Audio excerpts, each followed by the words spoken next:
திருச்சி அருகே சொரக்குப்பட்டியில் காரில் வைத்து 5 வயது சிறுவனுக்கு மது ஊற்றி கொடுத்து பாலியல் தொல்லை அளித்த ஹோட்டல் உரிமையாளர் மகனை பொதுமக்கள் தர்மடி கொடுத்து போலீசில் ஒப்படைத்தனர்.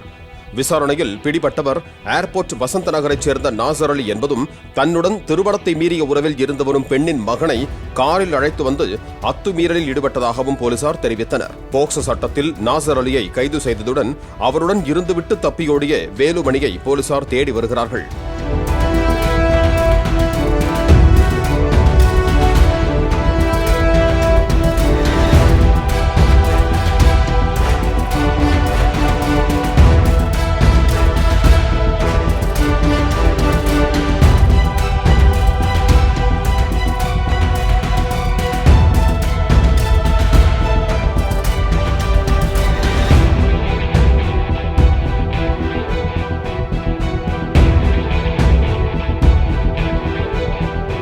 பிளே ஸ்டோர் மற்றும் ஆப் ஸ்டோரில் இருந்து பாலிமர் செயலியை QR கோடு மூலம் பதிவிறக்கம் செய்யுங்கள்.